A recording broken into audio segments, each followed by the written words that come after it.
51A जो कि है क्या, फंडामेंटल ड्यूटीज यानी कि मूल कर्तव्य तक का मामला खत्म हो चुका है।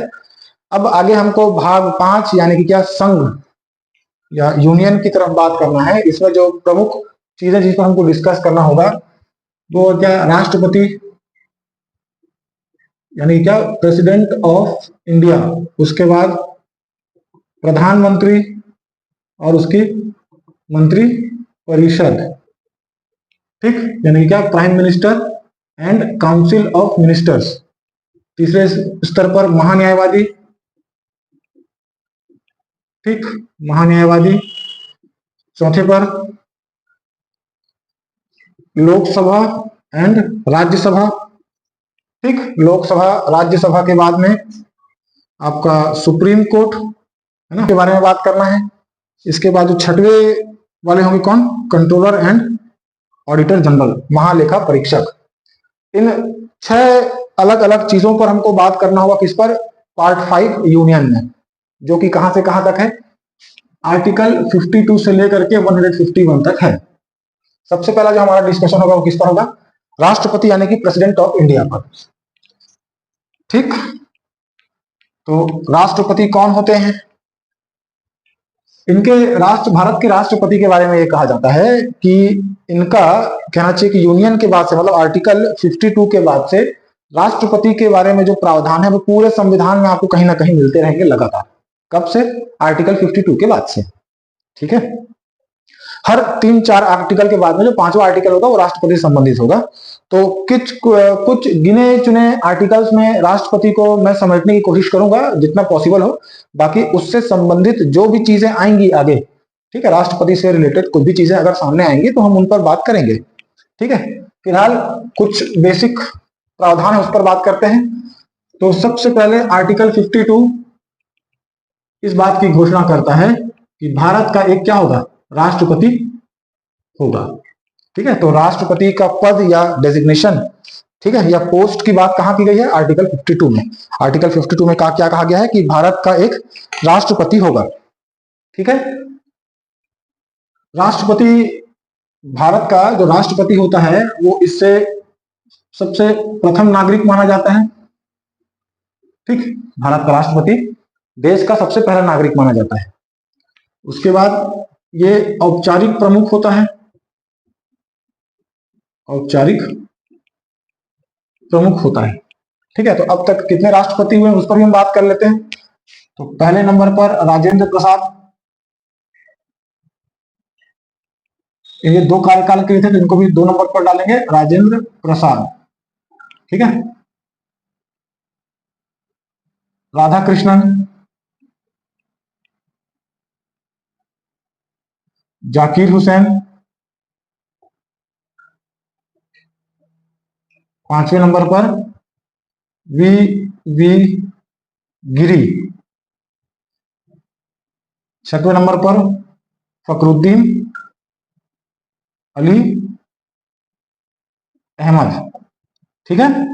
उसके बाद नीलम संजीवन रेड्डी, तो उसका एन संजीव। फिर ज्ञानी जैल सिंह,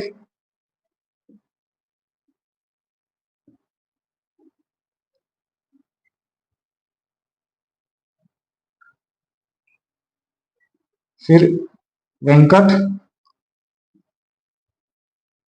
शंकर, 11वें नंबर पर के आर नारायणन, ठीक है। उसके बाद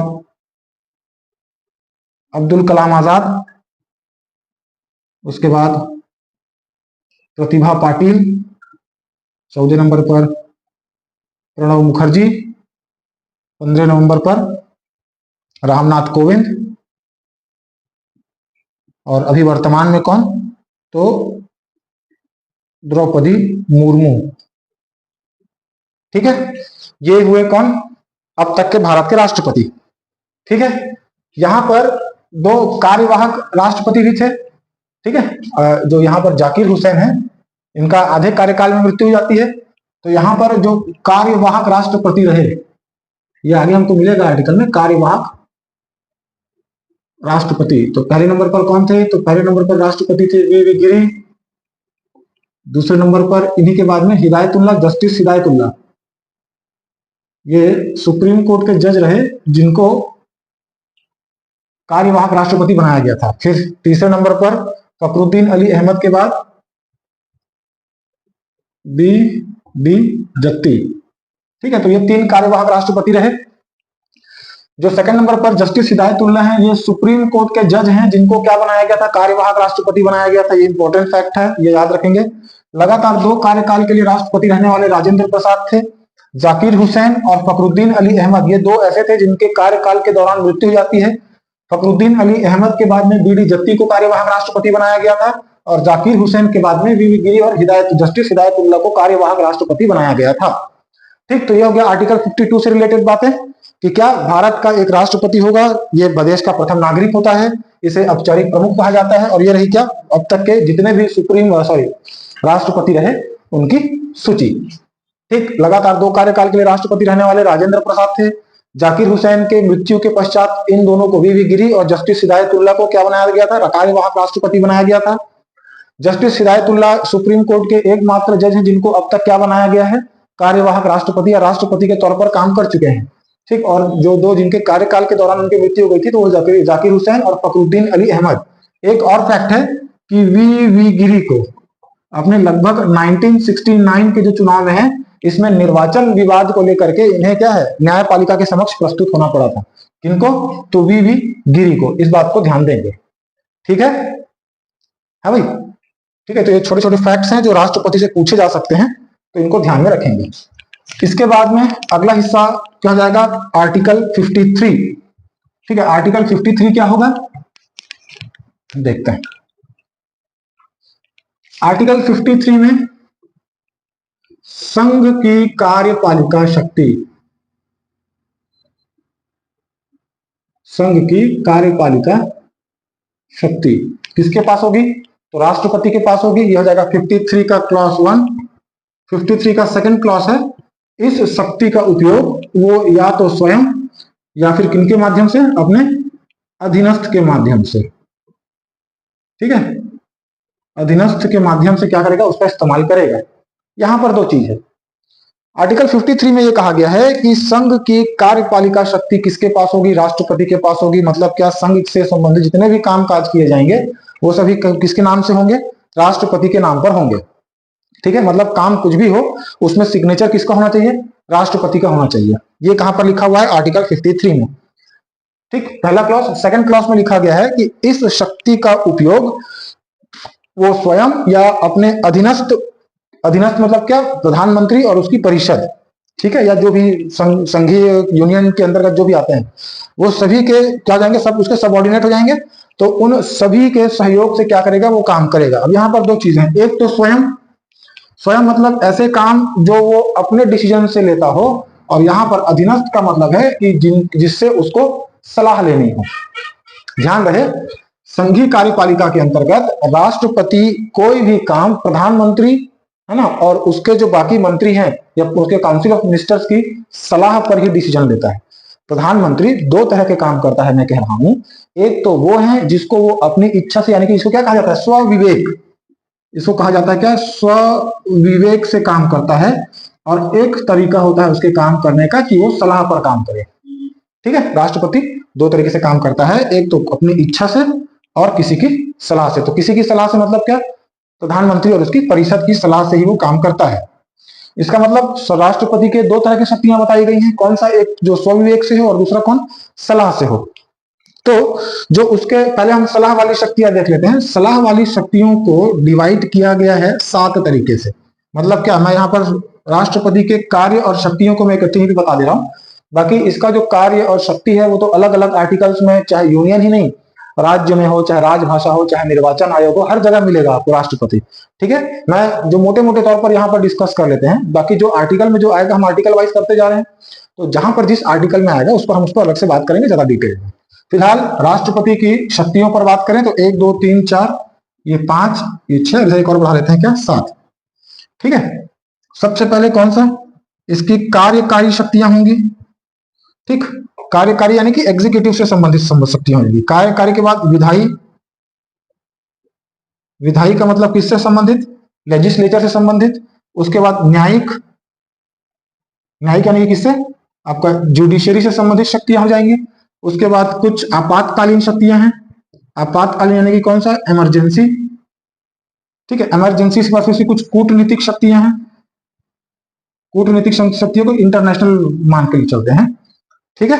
कौन सा हो गया, कार्यकारी, विधायी, न्यायिक, आपातकालीन, कूटनीतिक और कुछ वित्तीय शक्तियां हैं, ठीक है, ठीक। और कौन सा आखिरी वाला, सैन्य, ठीक है। ये अलग अलग तरीके के, वित्तीय मतलब फाइनेंशियल और सैन्य मतलब फोर्स, फोर्स या बल से संबंधित, सेना से संबंधित। एक एक देखो, राष्ट्रपति की शक्तियों को जो सलाहकारी शक्तियां हैं, ये ऐसे काम जो वो किसी के सलाह पर करे, उसको 7 कैटेगरी में बांटा गया है। एक तो कार्यकारी शक्तियां जो एग्जीक्यूटिव से रिलेटेड है, विधायी शक्तियां जो लेजिस्लेचर से रिलेटेड है, न्यायिक शक्तियां जो जुडिशरी से रिलेटेड है, आपातकालीन शक्तियां जो इमरजेंसी से रिलेटेड है, कूटनीतिक इंटरनेशनल जो रिलेशनशिप है उससे संबंधित, वित्तीय है ना, वित्तीय यानी कि फाइनेंशियल, क्या क्या पावर होते हैं इसके पास में। उसके बाद आखिरी में सैन्य शक्ति यानी कि क्या, फोर्सेस से जो रिलेटेड इसके पास, हमारे पास 3 तरह के फोर्स है। कौन कौन से, पहले छोटी छोटी चीजों पर बात कर लेते हैं। मतलब क्या, सैन्य शक्तियों से संबंधित क्या जाएगा, ये जल सेना, वायु सेना और क्या, थल सेना। ये तीनों का प्रमुख कौन होता है, तो राष्ट्रपति होता है, ठीक है। वित्तीय शक्तियों पर आए तो वित्तीय शक्तियों पर केंद्रीय बजट, ठीक है, बजट आर्टिकल 112 के तहत, ठीक है। धन विधेयक यानी कि मनी बिल 110 के तहत, संचित निधि, संचित निधि और कौन सा, आकस्मिक निधि, ठीक है, इमरजेंसी जो फंड होता है, ठीक। इन सभी से रिलेटेड शक्तियां केवल किसके पास में है, राष्ट्रपति के पास में है। मतलब बजट को जो कंट्रोलर ऑडिटर जनरल देते हैं, बजट स्पीच देते हैं, उनको सभा के पटल पर रखने का काम कौन करेंगे, राष्ट्रपति प्रस्तुत करते हैं। हालांकि इसको जो वित्त मंत्री हैं वो बनाते हैं, ठीक है, लेकिन कंट्रोलर ऑडिटर जनरल की जो रिपोर्ट्स हैं, या SC आयोग जो होते हैं उनकी रिपोर्ट्स हैं, ठीक। जो वित्त आयोग है उसकी रिपोर्ट्स है, वो कौन रिप्रेजेंट करते हैं, या किसके पास प्रस्तुत किया जाता है, बोल सकते हैं राष्ट्रपति के पास में, ठीक है। उसके बाद धन विधेयक हो, जो मनी बिल होते हैं या फाइनेंशियल बिल होते हैं, उसको पहले राष्ट्रपति के पास दिखाना होता है। इसका संचित निधि या आकस्मिक निधि, ये 2 तरह के जो फंड हैं, उनसे पैसा तभी निकाला जा सकता है। और एक होता है अनुदान, अनुदान। इन सबसे रिलेटेड जो फाइनेंशियल पावर्स है वो किसके पास होते हैं, राष्ट्रपति के पास में, ठीक। आगे बढ़े तो कूटनीतिक यानी कि क्या, इंटरनेशनल रिलेशनशिप्स की अगर बात करें तो इंटरनेशनल रिलेशनशिप्स में जो भी, मैं कह रहा हूं, कोई संधि हो, कोई संधि, कोई समझौता, युद्ध की घोषणा और युद्ध को रोकना, ये सभी काम कौन करता है, तो ये काम किसके होते हैं, भारत के राष्ट्रपति के, ठीक है। तो ये कूटनीतिक शक्तियां हो गई इनकी। आगे बढ़े, आपातकाल यानी कि इमरजेंसी, तो ये हो जाएगा 352, 356 और 360, ठीक है। ये हो जाएगा आपका राष्ट्रपति शासन, राष्ट्रीय आपातकाल और कौन सा, वित्तीय आपातकाल। ये 3 तरह के आपातकाल की घोषणा कौन करता है, तो राष्ट्रपति है। मतलब राष्ट्रपति के पास ये पावर होता है कि वो क्या कर सके, देश में आपातकाल की घोषणा करता है। लेकिन ये सारे काम ध्यान रहे किसकी सलाह से करेगा, तो प्रधानमंत्री और उसकी परिषद की सलाह से करेगा। अब आता है किस पर, जुडिशरी से संबंधित। तो जुडिशरी से संबंधित सबसे पहले क्या, इससे आर्टिकल 72, मान लो कि सुप्रीम कोर्ट या हाई कोर्ट ने किसी को मृत्यु दंड दिया है, तो आर्टिकल 72 के अंतर्गत राष्ट्रपति के पास ये अधिकार होता है कि वो किसी को क्या करते हैं, क्षमादान दे सके, ठीक है। ये अलग अलग तरीके से काम करता है, 5 तरीके के होते हैं। ये हम जब आर्टिकल 72 में आएंगे, हम इन सभी आर्टिकल्स पर बात करेंगे अलग से, ज्यादा डिटेल में। अभी हमको राष्ट्रपति की शक्तियों पर बात करनी है, आर्टिकल 53 हम डिस्कस कर रहे हैं। तो आर्टिकल 53 तो बहुत वास्ट है, लेकिन मैं कोशिश कर रहा हूँ जितना हो सके उतना हम कर सके। तो आर्टिकल 72 के अंतर्गत राष्ट्रपति के पास क्या अधिकार होते हैं या पावर होते हैं कि वो किसी व्यक्ति को जिसको फांसी की सजा दी गई है या दंड दिया गया है, उसे क्या कर सकता है, क्षमादान कर सकता है। आर्टिकल 143 के अंतर्गत वो क्या करता है, सुप्रीम कोर्ट से सलाह मशवरा कर सकता है किसी मुद्दे पर, ठीक है। लेकिन वो सलाह राष्ट्रपति के ऊपर बाध्यकारी नहीं होती है, ऐसा कहा जाता है, ठीक है। तो ये हो गया क्या, उसके पास जो जुडिशियल पावर्स हैं। विधायी शक्तियां यानी कि क्या, विधायिका से संबंधित। तो राष्ट्रपति चाहे तो संसद का सत्र बुला सकता है, मतलब सत्र बुलाएगा, सत्र विघटित कर सकता है और स्थगित कर सकता है। सत्र बुलाने का मतलब है कि वो इनवाइट करते हैं सबको, सेशन स्टार्ट होने के टाइम पे। उसके बाद उसको क्या करते हैं, सस्पेंड या पोस्टपोन कर सकते हैं। और तीसरे नंबर पर क्या करते हैं, उसको डिसॉल्व कर सकते हैं। ये तीनों पावर किसके पास होते हैं, राष्ट्रपति के पास होते हैं। इसके अलावा वो संसद में काम करने के तरीके के लिए रूल्स बना सकता है। ठीक है, कुछ ऐसे बिल भी होते हैं, ऐसे बिल यानी कि ऐसे विधेयक जो संसद में प्रस्तुत किए जाते हैं, लेकिन संसद में प्रस्तुत किए जाने से पहले उसे राष्ट्रपति के पास प्रस्तुत करना जरूरी होता है। यानी इसको पहले राष्ट्रपति के पास से लिया जाता है कि क्या किया जाता है, इसको अप्रूवल लिया जाता है। ऐसे कौन कौन से बिल हो सकते हैं, तो एक मनी बिल है, धन विधेयक। उसके बाद आर्टिकल 1, 2, 3, 4 में हमें यूनियन एंड इट्स स्टेट्स के बारे में हमने पढ़ा था, आर्टिकल 1, 2, 3, 4 में। तो आर्टिकल 2 से रिलेटेड और आर्टिकल 3 से रिलेटेड, ठीक है, आर्टिकल 2 और आर्टिकल 3 से रिलेटेड मतलब क्या, कोई राज्य को जोड़ना है, हटाना है, नाम बदलना है, उसका एरिया बदलना है, तो ये सभी से रिलेटेड क्या है, जितने भी बिल्स होते हैं वो पहले हमको किसके पास रिप्रेजेंट करना पड़ता है, प्रेसिडेंट ऑफ इंडिया के पास रिप्रेजेंट करना होता है। तो पहले मैं क्या बताया कि संसद का सत्र बुला सकते हैं, है ना, को इनवाइट करते हैं, उसको पोस्टपोन या सस्पेंड कर सकते हैं, और या फिर क्या कर सकते हैं, उसको डिसॉल्व कर सकते हैं। दूसरे नंबर पर कुछ बिल्स की मैंने बात की जो केवल किसके पास, सबसे वाला बिल को संसद में यानी कि पार्लियामेंट में रिप्रेजेंट करने से पहले राष्ट्रपति से अनुमति लेनी पड़ती है। कौन सा, एक राज्य बनाने, जोड़ने, घटाने, कम ज्यादा करने से संबंधित जो बिल होंगे। दूसरा जो कॉन्स्टिट्यूशनल अमेंडमेंट, संविधान संशोधन जो बिल होता है वही पहले लाके दिखाना पड़ता है। उसके बाद में क्या, मनी बिल से रिलेटेड जितने भी बिल होते हैं ये तीनों पहले क्या होता है, उसके पास ला करके दिखाना पड़ता है। एक वित्तीय में और भी मैं देखा था कि दो राज्यों के बीच जो रेवेन्यू का डिस्ट्रीब्यूशन है, ठीक है, यहाँ भी जो फाइनेंशियल वाला जो पावर है उसमें याद रखेंगे कि जो वित्तीय राजस्व का जो बंटवारा होता है, रेवेन्यू का जो डिस्ट्रीब्यूशन होता है सेंटर और स्टेट के बीच में या दो स्टेट्स के बीच में, वो भी कौन कंट्रोल करता है, तो राष्ट्रपति कंट्रोल करता है। ठीक है, तो यहां तक हो गया। इसके बाद में तीसरे नंबर पर ये कहेंगे कि क्या वो नियम बना सकते हैं संसद को, तो संसद के काम काज के संचालन के तरीके के ऊपर क्या कर सकते हैं, वो नियम बना सकते हैं। ठीक, कि संसद को कैसे काम करना है। चौथे नंबर पर ये जब कभी भी कोई नई सरकार गठित होती है तो उसके पहले सेशन जो होता है, सबसे पहला सत्र जो बैठता है उसको क्या करते हैं, संबोधित करते हैं। ठीक है, ठीक है, वेलकम स्पीच देते हैं, जो कि पास होता है, नहीं हुआ तो त्याग पत्र देना पड़ता है, धन्यवाद प्रस्ताव को। पांचवें नंबर पर आप क्या कहेंगे, नंबर पर 12 लोगों को क्या करते हैं, वो नॉमिनेट करते हैं। जो साइंस, आर्ट, कल्चर, ये साहित्य, कला, विज्ञान, साइंस, आर्ट, ये सब चीजों से रिलेटेड 12 लोगों को वो क्या करते हैं, नॉमिनेट करते हैं। यदि कोई व्यक्ति संसद की सदस्यता के लिए अयोग्य साबित हो जाता है तो उसका निर्धारण निर्वाचन आयोग के से परामर्श करने के बाद कौन करते हैं, फाइनल डिसीजन कौन बनाता है, तो भारत के राष्ट्रपति बनाते हैं। ठीक है, इसके बाद में सातवें नंबर पर वीटो पावर को बात कर लेते हैं। सातवें नंबर क्या, वीटो पावर आर्टिकल 111 यानी विधेयकों पर अनुमति।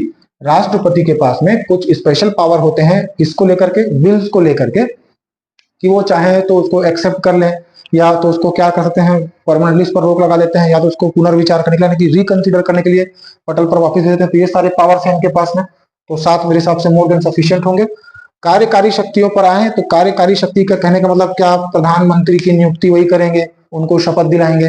प्रधानमंत्री की नियुक्ति हो जाने के बाद उन्हीं की, प्रधानमंत्री की सलाह पर ही उसके बाकी मंत्री परिषदों में जो मंत्री होते हैं उनको कहना चाहिए कि अपॉइंट करेंगे। उसके बाद आर्टिकल 76 के अंतर्गत महान्यायवादी, 148 के अंतर्गत आपका कंट्रोलर ऑडिटर जनरल, फिर आपका 125, 26 और 27, सॉरी 26, 125, 126, 127 और 128 में सुप्रीम कोर्ट के जजेस हैं। ठीक है, कोई भी एसटी आयोग, एससी आयोग, ये सबको के जो सबसे क्या बोलना चाहिए, सीईओ होंगे। जितने भी बड़े बड़े पदाधिकारी हैं राज्यों में, राज्यपाल से लेकर के अलग अलग आयोग यानी कि क्या, अलग अलग कमीशंस के जो हेड होते हैं, उन सभी को अपॉइंट करने का काम किनका होता है, तो राष्ट्रपति का होता है। इस बात को ध्यान रखें, यहाँ पर उनके जितने भी पावर्स के बारे में हमने बात किया है, ये सभी पावर्स का वो इस्तेमाल करते हैं केवल प्रधानमंत्री और उसकी परिषद की सलाह पर। इनमें से किसी भी पावर को राष्ट्रपति अपनी इच्छा से इस्तेमाल नहीं कर सकते, इस बात का विशेष ध्यान रखेंगे। मैं फिर से एक बार रिपीट कर रहा हूं, यहां पर जितने भी पावर्स हमने डिस्कस किए, इनमें से एक भी पावर का इस्तेमाल जो प्रेसिडेंट ऑफ इंडिया है वो अपनी इच्छा से या स्व विवेक कहते हैं उसको, नहीं कर सकता। इन सब के लिए उसे मंत्री परिषद की सलाह लेनी आवश्यक है, उसके बगैर वो इनमें से किसी भी पावर को यूज नहीं कर सकता। ठीक है, ये ठीक। अब ये हो गए, तो इसके बाद में हम किस पर बात करेंगे, ऐसे पावर्स जो राष्ट्रपति के इच्छा के अनुसार हैं या अपनी इच्छा से वो किसी को भी कर सकता है। कहीं ना कहीं देखा जाए तो उसकी इच्छा से चलने वाले पावर्स में एक भी नहीं है, क्योंकि वो अलग अलग सिचुएशन है। जिस पर उनको वो काम करना पड़ता है, फिर भी स्व विवेक से ऐसे शक्तियां जो राष्ट्रपति के पास में होती हैं, पहला ये है क्या कि मान लो लोकसभा में कोई बहुमत दल, मतलब कोई एक ऐसा इंडिविजुअल पार्टी नहीं है जिसके पास मेजॉरिटी हो या बहुमत हो। बहुमत का मतलब क्या, मान लो अगर लोकसभा में 100 सीट है, 100 सीट में 50+1 यानी कि क्या, लगभग 50 से प्लस कहना चाहिए, अगर 56 लेते हैं, 56 कोई एक ही पार्टी या 50 से ऊपर कोई एक ही पार्टी के पास में अगर सीट्स नहीं है या उसके मेंबर्स नहीं है, देखो सरकार बनाने के लिए मान लो टोटल कितने चाहिए, संसद में 100 लोग बैठते हैं मान लो फॉर एग्जांपल, ठीक है, हालांकि 245 और 545 है, लेकिन हम फिलहाल समझने के लिए 100 लोग चाहिए, टोटल सीट्स हैं 100 लोग में अगर किसी के पास 51 माने कि मोर देन 50 हो गया, अगर इतने मेंबर, इतने लोग अगर किसी एक पार्टी के पहुंच जाते हैं उस जगह पर, तो उनकी सरकार बन जाती है। मान लो सिचुएशन ऐसा हो रहा है कि 51 कोई एक अकेले पार्टी नहीं ले पा रही है, ठीक है, और 2 या 3 पार्टी एक साथ मिलकर आपस में बॉन्ड बनाकर, है ना, आपस में क्या करते हैं, आपस में फ्रेंडशिप करके, 2 या 3 पार्टी आपस में फ्रेंडशिप करके भी सरकार बनाते हैं, जिसे गठबंधन की सरकार कहते हैं। ऐसा कोई स्पष्ट गठबंधन भी नहीं मिल रहा है, ठीक है ना। तो राष्ट्रपति के पास में ये अथॉरिटी होती है कि वो किसी भी, मतलब मान लो कि किसी को 20 मेंबर है, किसी के 30 मेंबर है, किसी के 40 मेंबर है, किसी के 10 मेंबर है, किसी के 5 मेंबर है, ऐसे करके अलग अलग मेंबर है, तो वो चाहे तो इनमें से जो बहुमत है, ये 40 लोग सबसे ज्यादा है ना, जो हाईएस्ट होते हैं उनमें से किसी व्यक्ति को प्रधानमंत्री नियुक्त कर सकता है। ये अथॉरिटी किसके पास होती है, राष्ट्रपति के पास। तो इसको कहेंगे क्या, अगर स्पष्ट बहुमत, बहुमत, हाँ, स्पष्ट बहुमत ना हो तो किसी भी दल के नेता को वो प्रधानमंत्री बना सकते हैं। क्लियर। वो संसद के सत्र को क्या कर सकते हैं, विघटित कर सकते हैं। किस स्थिति में विघटित करेंगे कि जो सत्तारूढ़ दल है या जो पार्टी अभी पावर में है, ठीक है, जो पार्टी पावर में है, अगर उसने क्या कर दिया हो, विश्वास खो दिया हो, विश्वास खो दिया हो, तो तत्काल प्रभाव से क्या कर सकते हैं, उनकी सरकार गिरा सकते हैं। ये अथॉरिटी किसके पास में होती है, तो राष्ट्रपति के पास में होती है, ठीक है। तो ये कुछ चीजें हैं जो किससे संबंधित है, राष्ट्रपति से संबंधित है। एक तो अगर बहुमत स्पष्ट नहीं है तो किसी भी दल जो कि हाईएस्ट है या उनके विवेक के ऊपर में रहता है, उनकी इच्छा के अनुसार में, तो वो क्या कर सकते हैं, उसको डिसॉल्व करके किसी और को राष्ट्रपति बना सकते हैं। एक ये चीज है। दूसरी चीज यहां पर कही जाती है कि मान लो कि कोई बिल संसद में रिप्रेजेंट किया गया है, ठीक, तो जो राष्ट्रपति होते हैं ये रिकंसीडर करने के लिए, यानी कि पुनर्विचार करने के लिए बिल को क्या कर सकते हैं, लौटा सकते हैं, ठीक है, कि एक बार फिर से आपको इसको ध्यान देने की जरूरत है, एक बार फिर से इसको रिकंसीडर कीजिए, ऐसा करके बिल को लौटा सकते हैं, ये चीज है। लेकिन बाद में 42nd अमेंडमेंट में, 42वां संविधान संशोधन में ये सब मामला नहीं था। 42nd अमेंडमेंट पता है इंदिरा गांधी ने किया था, मैंने पिछली क्लास में बताया, जो फंडामेंटल ड्यूटीज वाला जो क्लास है, मूल कर्तव्य वाला क्लास है, मैंने बताया 42वां संविधान संशोधन सबसे बड़ा संविधान संशोधन है। 42वें संविधान संशोधन से राष्ट्रपति को जो बिल को वो लौटाते हैं पुनर्विचार के लिए, उसको नहीं लौटा सकते थे, उनको एक्सेप्ट करना पड़ेगा। बाद में जनता दल की सरकार ने 44वें संशोधन से इस मामले को बदला। उन्होंने कहा कि एक बार तो लौटा सकते हैं कम से कम, ठीक है, क्या कर सकते हैं, राष्ट्रपति को थोड़ा रियायत देते हुए ये किया गया कि भाई जो पहले बिल को आपको एक्सेप्ट करना पड़ेगा वाला जो मामला था, अगर संसद ने पारित कर दिया है तो आपको क्या करना पड़ेगा, इसको रिकंसिडर करना पड़ेगा, है कि नहीं, सॉरी, एक्सेप्ट करना ही पड़ेगा। ये किसमें लिखा गया था, 42nd अमेंडमेंट से। इंदिरा गांधी चाहती ही नहीं थी कि वो कुछ काम करें और उसके उनके काम में कोई रंग गया है ना, इसलिए क्या था, 42nd अमेंडमेंट था कि आपको हम अगर हम पास करके दे दिए तो आपको उसमें साइन करना पड़ेगा, ठीक है। लेकिन 44th अमेंडमेंट से उसको चेंज करके ये किया गया कि भाई आप एक बार लौटा सकते हैं। कितने बार, एक बार। अगर कोई बिल को संसद के दोनों सदनों ने पारित कर दिया है तो राष्ट्रपति के पास अथॉरिटी होगी कि वो एक बार उसको वापस लौटा सकते हैं। हाँ, लेकिन अगर उसी बिल को दोबारा से फिर अगर संसद पारित करके पहुंचा दे तो फिर आपको साइन करना पड़ेगा। ये कहां पर, 44th अमेंडमेंट में, ठीक है। तो किसी बिल को वो पुनर्विचार के लिए लौटा सकते हैं। बहुमत, अगर कोई विश्वास नहीं मत खो दिया है तो उसको विघटित कर सकते हैं। अगर स्पष्ट बहुमत नहीं है तो किसी भी दल के नेता को प्रधानमंत्री बना सकते हैं। ये कहां पर, ये वो है जो स्वविवेकी शक्तियां हैं। क्लियर है। तो ये 3 चीज को ध्यान रखेंगे, ये 3 चीजें हैं। अब यहां पर एक बात आती है कि राष्ट्रपति को इतनी सारी अथॉरिटीज दी गई है ना, इतने सारे अथॉरिटीज, इतने सारे पावर्स दिए गए हैं।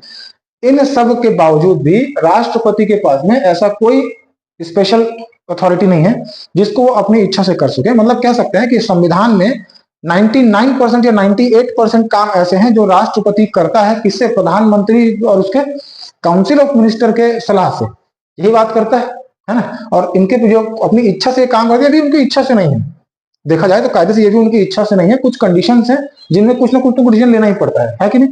ठीक है, इसीलिए भारत के संविधान में राष्ट्रपति को क्या कहा गया है? औपचारिक प्रमुख कहा गया है। ठीक है, क्या? औपचारिक प्रमुख, या इसको रबर स्टैंप, या फिर क्या? Golden zero. इन सभी उपाधि दी जाती है किनको? राष्ट्रपति को। ऐसा इसलिए कि संघीय सरकार कोई भी काम करे, बिल किसके ऊपर फटता है? राष्ट्रपति के ऊपर। मतलब क्या? कोई भी बिल पास कर दिया संसद ने, उसके आखिरी साइन होने के बाद वो कब कानून का रूप लेता है? तो जब उसमें राष्ट्रपति साइन करेंगे, वो भी मजबूरी में, है ना। 42nd अमेंडमेंट तो पूरी मजबूरी हो गई थी, लेकिन 44th में एक बार रियायत दे दी कि चलो एक बार लौटा दो, फिर पास करेंगे तो आपको साइन करना पड़ेगा, आप बाध्य हो।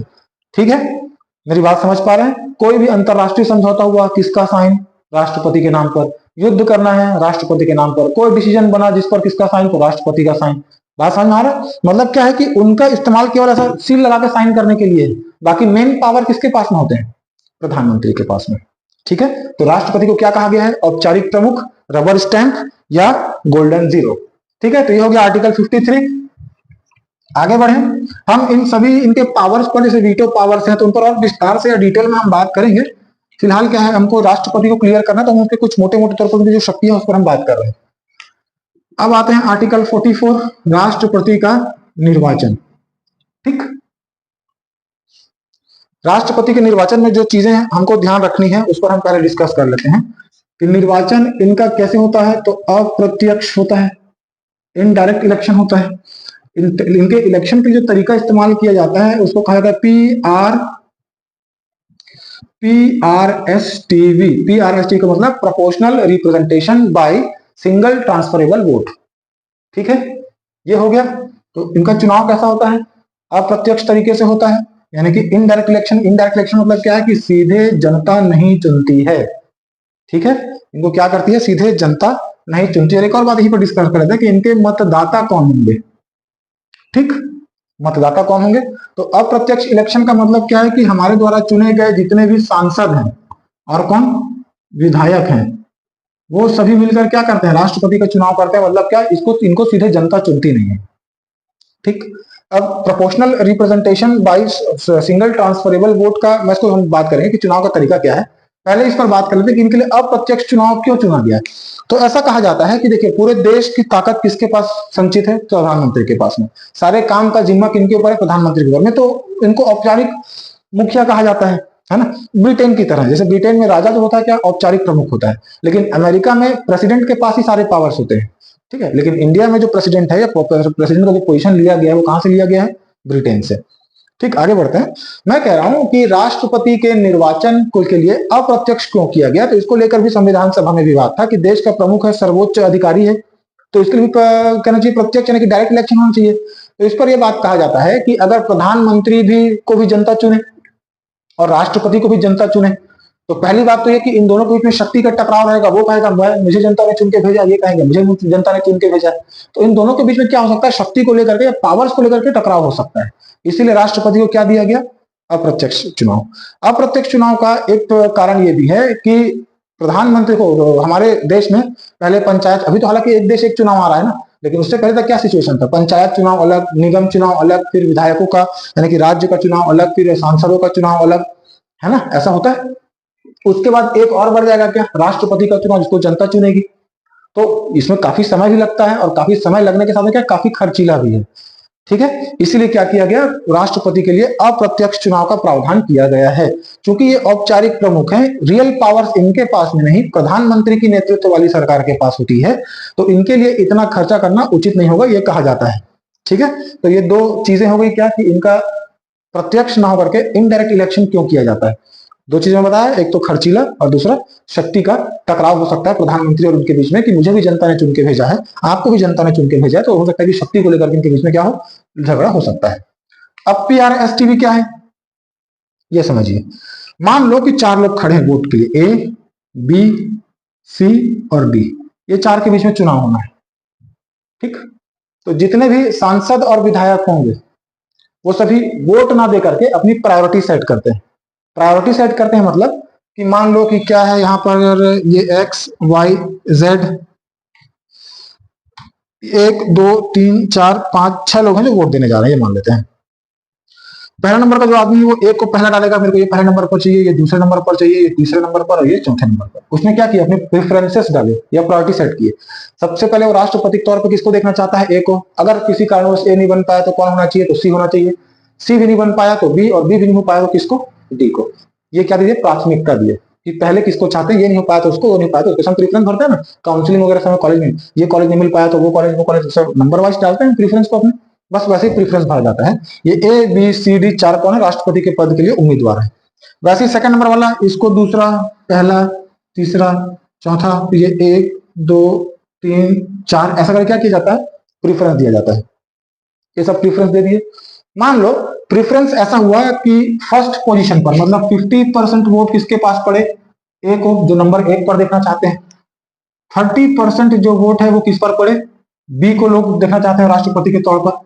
उसके बाद जो 20% लोग हैं वो सी को पहले नंबर पर देखना चाहते हैं। अच्छा, इसको कर लेते हैं, इसको 25 कर लेते हैं, ये 25 कर लेते हैं, इनको 15 कर लेते हैं, और आखिरी का जो 10% बचा वो लोग चाहते हैं, उन्होंने डी को। ये समझ पा रहे हैं, 50% लोगों ने ए को 1 नंबर पर रखा है, 25% लोगों ने बी को 1 नंबर पर रखा, 15% लोगों ने सी को 1 नंबर पर, और 10% लोगों ने किनको, डी को 1 नंबर का प्रेफरेंस दिया है। क्या किसी को 50+1 का मेजोरिटी मिला, नहीं मिला है। इस पर एक बाध्यता होती है, 50+1 का मेजोरिटी मिलने पर ही क्या हो जाएगा, चुनाव होगा। ठीक, इससे क्या, ठीक है, मेरी बात समझ पा रहे हैं। तो यहाँ पर 50% भले उसको मिला, लेकिन उसको 50% ही मिला है, सबसे ज्यादा भी पाया है, तब भी ये विजेता घोषित नहीं किया जाएगा। जैसे हमारे पास विधायकों का चुनाव होता है, जिसको सबसे ज्यादा वोट मिला, मतलब उसको FPTP कहते हैं, फर्स्ट पास द पोल, जो दौड़ के पहले खंभा छुएगा वो चुनाव जीत जाएगा। यहाँ पर FPTP नहीं चलता है, ठीक है, खंभा छूने वाली प्रवृत्ति नहीं चलती कि सब 2 लोग दौड़ना स्टार्ट करो, जो पहले खंभा छुआ वो जीत गया। ऐसा सिस्टम इसमें राष्ट्रपति के चुनाव के लिए नहीं चलता है। ठीक है, 50+1 का प्रायोरिटी है, वो लाना ही पड़ेगा आपको। अब ये पहले चरण की गणना हुई तो 50%, 25%, 15%, 10% से बढ़ गया। अब सेकंड राउंड का काउंटिंग होगा, तब तक काउंटिंग होता रहता है जब तक किसी आदमी को क्या ना मिल जाए, 50+1 ना मिल जाए। ठीक है, कम से कम तो इतने चाहिए ही चाहिए। तो होता यह है इसके बाद में कि जो सबसे कम जिनका मिला है, जैसे डी को 10% लोगों ने पहले नंबर पर डाला है, 10 लोगों ने डी को 1 नंबर की प्रायोरिटी दी थी। ठीक, इसको कैंसिल कर देंगे क्योंकि सबसे कम वाले यही हैं। आ रही बात समझ में। इसके बाद में इन 10 लोगों ने, जिन लोगों ने डी को पहले नंबर की प्रायोरिटी दी थी, यह देखा जाता है कि इसी 10 लोगों ने सेकंड नंबर की प्रायोरिटी कितने लोगों को दी थी या किसको किसको दी है। अब मान लो ये जो 10 लोगों थे, उसमें से 10 लोगों में ए को 5 लोगों ने सेकंड नंबर की प्रायोरिटी दी है, उसके बाद बी को 3 लोगों ने दी है, और 2 को कितने लोगों ने दी है, सी को। ठीक, ये 10 लोग हैं जिन्होंने डी को अपना पहले नंबर का प्रायोरिटी दिया था। उन्होंने सेकंड नंबर का प्रायोरिटी किसको भरा था, तो 5 लोग थे उस 10 में, उन्होंने ए को दिया था, 3 लोगों ने बी को, और 2 लोगों ने सी को सेकंड नंबर का रैंक दिया था। ठीक है, कि अगर डी नहीं बन पाया तो और किसको देखना चाहेंगे। इस हिसाब से इसका 55% हो गया, इसका कितना हो गया, 28% हो गया, और इसका 17% हो गया। तो यहां पर ए को मिल गया 50+1, तो विजेता कौन घोषित हो गया, ए। अब राष्ट्रपति कौन बनेगा, ए बनेगा। ठीक, ये हो गया क्या, PRS-TV। अब इसके मतदाता कौन होंगे, तो मतदाता से पहले उम्मीदवार की बात कर लेते हैं। उम्मीदवार ये आपको आगे मिलेगा, उसमें शर्तें हाथा में मिलेगा, लेकिन यहाँ पर निर्वाचन की बात आ गई तो निर्वाचन पे बात कर लेते हैं। निर्वाचन, और 55 नंबर भी यही लिख देता हूँ। 55 नंबर में क्या, निर्वाचन की रीति, या इसको कोटा भी कहा जाता है। तो निर्वाचन और निर्वाचन की रीति दोनों में एक साथ डिस्कस कर ले रहा हूँ। निर्वाचन का तरीका ये, इसको क्या कहा जाता है, PRS-TV। ठीक, अप्रत्यक्ष चुनाव होगा। अब मतदाताओं पर बात करते हैं। मतदाताओं के संबंध में लोकसभा, राज्यसभा, सभी राज्यों की विधानसभा, और दिल्ली और कौन सा, पौंडीचेरी, इसके कौन, विधायक। केंद्र शासित प्रदेशों में केवल दिल्ली और पौंडीचेरी को काउंट किया गया है। कौन से अमेंडमेंट द्वारा, तो 70th अमेंडमेंट द्वारा, 70वें संविधान संशोधन द्वारा दिल्ली और पौंडीचेरी को ऐड किया गया था इसके मतदाता के रूप में। इससे पहले केवल लोकसभा, राज्यसभा और राज्यों के मैं कह रहा हूं केंद्र शासित प्रदेशों के नहीं, केवल राज्यों के विधानसभा के कौन, तो निर्वाचित सदस्य इस बात का ध्यान रखेंगे। वोट डालने के राइट्स केवल किनके पास में थे, तो जो इलेक्टेड मेंबर्स हैं या जो निर्वाचित सदस्य हैं केवल वो ही क्या कर सकते हैं, राष्ट्रपति को वोट डाल सकते हैं। ध्यान रहे, नॉमिनेटेड लोग नहीं डालेंगे। नॉमिनेटेड लोग क्यों नहीं डालेंगे, क्योंकि राष्ट्रपति के पास ये अधिकार होता है कि वो 12 साहित्य, कला और विज्ञान के लोगों को नॉमिनेट किए थे कहां पर, राज्यसभा में, और 2 लोगों को जो आंग्ल भारतीय समूह से संबंधित है उनको लोकसभा में नॉमिनेट करते हैं कि नहीं करते हैं। अगर उन नॉमिनेटेड लोगों को दिया जाए तो इस बात की श्योरिटी रहती है कि वो किसके पक्ष में डालेंगे, अपने चहेता जिस राष्ट्रपति ने उनको नॉमिनेट करके संसद तक भेजा है वो उसी के पक्ष में देंगे। इसीलिए केवल किनको दिया था, जो इलेक्ट करके आए हैं, जिनको जनता ने चुना है, केवल उन्हीं लोग ही क्या करते हैं, इनके निर्वाचन में वोट करते हैं। कहां कौन, ठीक है। तो यह हो गया इनका कौन वोट डालते हैं। वोट डालने का तरीका क्या होता है, उम्मीदवार पर ही बात कर लेते हैं कि कोई आदमी अगर राष्ट्रपति का उम्मीदवार है तो उसको चुनाव लड़ने के लिए करना क्या है। तो सबसे पहले बात, ये लोकसभा और राज्यसभा से 50 अनुमोदक और 50 प्रस्तावक, 50 उनके नाम का अनुमोदन करने वाले और 50 क्या उनके सपोर्ट में, ये दोनों संसद से ही होने चाहिए, ठीक है। इसके अलावा उसको 15,000 रुपए का जो चेक है या डिमांड ड्राफ्ट कहाँ जमा करना होता है, आरबीआई में जमा करना होता है। रिजर्व बैंक ऑफ इंडिया में 15,000 रुपए जमा करना होता है। 50 अनुमोदक, 50 प्रस्तावक चाहिए होंगे, ठीक है। तब वो आदमी क्या करेगा, अपना नामांकन भरेगा किसके लिए, राष्ट्रपति के चुनाव के लिए। अगर जब वोटिंग के बाद में उसको अपने कुल वोट का 1/6 हिस्सा अगर मिल जाता है तो उसकी, अगर मान लो नहीं मिल पाता है, क्या बोल रहा हूं मैं, कि कुल वोट का 1/6 पार्ट अगर उसको वोट नहीं मिल पाता है तो उसकी जमानत जब्त हो जाती है। जमानत जब्त होने का मतलब यह है कि 15,000 रुपए जो उन्होंने एफडी के तौर पर जमा किया था वो उनको वापिस नहीं मिलेगा। इसी को कहते हैं जमानत जब्त होना, ठीक, कि आपने जो एफडी जमा किया था बैंक में वो आपको रिफंड नहीं मिलेगा, ठीक है। तो ये हो गया क्या, आर्टिकल 53 और 54, राष्ट्रपति का निर्वाचन, निर्वाचन का तरीका, उम्मीदवार के लिए क्या क्या चाहिए वो सब बारे में। आगे हमको और मिलेंगे योग्यता या शर्तें होंगी, उसमें हम और डिस्कस करेंगे कुछ कुछ पार्ट्स को। आगे बढ़े तो 52, 53, 54 ये था कोटा, ठीक है, निर्वाचन की रीति। 56 नंबर पर पुनः निर्वाचन के लिए योग्यता की बात की है। 56 आर्टिकल नंबर 56 क्या है, ठीक है। तो भारत में क्या है कि जो राष्ट्रपति का पद होता है कि कोई व्यक्ति कितनी भी बार क्या हो सकता है, राष्ट्रपति के तौर पर चुना जा सकता है। फिर से रिपीट कर रहा हूं, आर्टिकल 56 में यह प्रावधान किया गया है कि किसी व्यक्ति को कितने बार भी राष्ट्रपति बनने का अधिकार है या उसके चुनाव में क्या लड़ सकता है। वो अब तक केवल राजेंद्र प्रसाद ही हैं जिन 2 बार क्या हो चुके हैं, राष्ट्रपति के तौर पर काम कर चुके हैं। ये ब्रिटेन की तरह है, जबकि अमेरिका में क्या होता है, अमेरिका में कोई आदमी केवल 2 कार्यकाल के लिए ही राष्ट्रपति चुने जा सकते हैं। जैसे कि अभी डोनाल्ड ट्रंप है, डोनाल्ड ट्रंप दूसरी बार राष्ट्रपति बने, अब वो तीसरी बार राष्ट्रपति के लिए निर्वाचन चुनाव नहीं लड़ सकते, ठीक है। आर्टिकल 57 में योग्यता की बात की गई है कि राष्ट्रपति बनने के लिए क्या क्या योग्यता होनी चाहिए। तो देश का नागरिक हो, 35 वर्ष की आयु पूर्ण कर चुका हो, लोकसभा में चुने जाने के लायक हो, और जो बाकी कुछ है क्या, 1951 का पीपल रिप्रेजेंटेशन एक्ट, ठीक है, 1951 के जन प्रतिनिधित्व अधिनियम में बाकी चीजें दी गई हैं। तो मुख्य तौर पर यही है, देश का नागरिक होना चाहिए, 35 वर्ष की आयु पूरी कर चुकी होनी चाहिए, और लोकसभा का चुनाव लड़ने के लायक होना चाहिए। अब लोकसभा की बात करें तो बाकी चीजें आ ही जाएंगी, और बच्चे कुछ क्या 1951 पीपल रिप्रेजेंटेशन एक्ट की बात की जाती है। उसके बाद ये योग्यता हो गए। योग्यता के बाद में क्या है, दिवालिया नहीं होना चाहिए, क्या विकृत चित्त यानी कि पागल नहीं होना चाहिए, ठीक है, क्रिमिनल नहीं होना चाहिए, ये सारी बातें ये शर्तों में आएंगे। योग्यता में केवल 3 बातें, नागरिक हो, 35 वर्ष पूरा कर चुका हो, लोकसभा में चुने जाने के लायक हो। 58 नंबर पर शर्तें, ठीक है। शर्तों में क्या जाएगा, क्या पागल, दिवालिया, लाभ का पद यानी कि किसी प्रॉफिट के पोस्ट पर ना हो। उसके बाद में इसके अलावा कि इनके कार्यकाल के दौरान इनके साथ कोई लाभकारी परिवर्तन नहीं किया जाएगा, इनको मुफ्त आवास, मुफ्त यातायात, अपना कार्यालय चलाने के लिए प्रति माह 15,000 रुपए कुछ समथिंग खर्च, ये सभी चीज मुफ्त, लैंडलाइन सुविधा, टेलीफोन, गाड़ी, घर, नौकर, सारे कुछ दिए जाते हैं। किस पर लिखा गया है, शर्तों पर। क्या कि इनके कार्यकाल के दौरान इनके वेतन और भत्ते आदि पर किसी प्रकार का कोई अलाभकारी परिवर्तन नहीं किया जाएगा। इन सब बातों पर बात की गई है कहां पर, आर्टिकल 58 में। याद रखें कि जो लाभ का पद है वो शर्तों में आता है, योग्यता में नहीं। इस बात को ध्यान रखेंगे कि लाभ का पद हमेशा शर्तों में ही रहेगी। शर्त क्या होगा, तो लाभ के पद पर ना हो, ये किसमें आता है, शर्त में, ना कि योग्यता में। ठीक है, तो कुछ में मिस कर गया क्या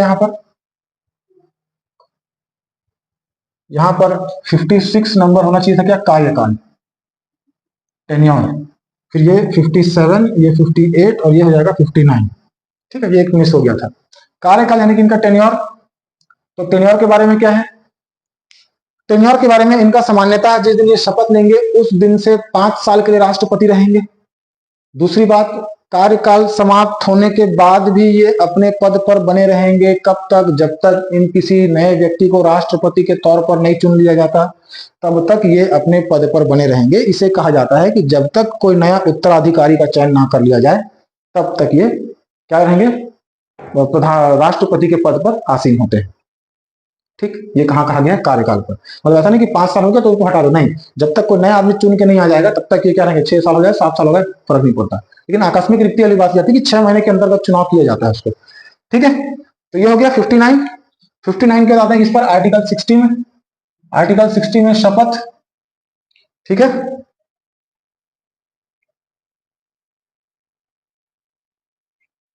ठीक है, शपथ में क्या, ये संविधान का पालन करने का, देश की सेवा करने का और संविधान का संरक्षण, परिरक्षण और क्या, प्रतिरक्षण। क्या क्या, संविधान का संरक्षण, प्रतिरक्षण और परिरक्षण करने की क्या करते हैं, शपथ लेते हैं। ठीक, आर्टिकल 61 होता है क्या, महाभियोग। महाभियोग यानी कि क्या, इम्पीचमेंट। इम्पीचमेंट कहते हैं इनके पोस्ट के लिए महाभियोग शब्द का इस्तेमाल किया गया, जो कि एक कॉम्प्लिकेटेड प्रोसेस है। सेम प्रोसेस सुप्रीम कोर्ट या हाई कोर्ट के जज के लिए भी किया जाता है। अब समझिए इम्पीचमेंट क्या है। इनके ऊपर या इनको पद से निकालने की या हटाने की प्रक्रिया केवल एक ही तरीके से चालू की जा सकती है, वो ये है कि इनको संविधान का अतिक्रमण करते पाया गया। अतिक्रमण करने का मतलब, इसको देखो, एक बात ध्यान रखें कि संविधान का उल्लंघन क्या होगा इसको डिफाइन नहीं किया गया संविधान में कहीं भी, लेकिन प्रायः संविधान का उल्लंघन यही माना जाएगा कि संविधान के अनुबंधों के हिसाब से काम ना करना या उनके अधिकार से ज्यादा पावर्स को यूज करना संविधान का उल्लंघन कहलाएगा। ठीक है, केवल यही एक तरीका है जो इसके ऊपर क्या किया सकता है, लागू किया जा सकता है।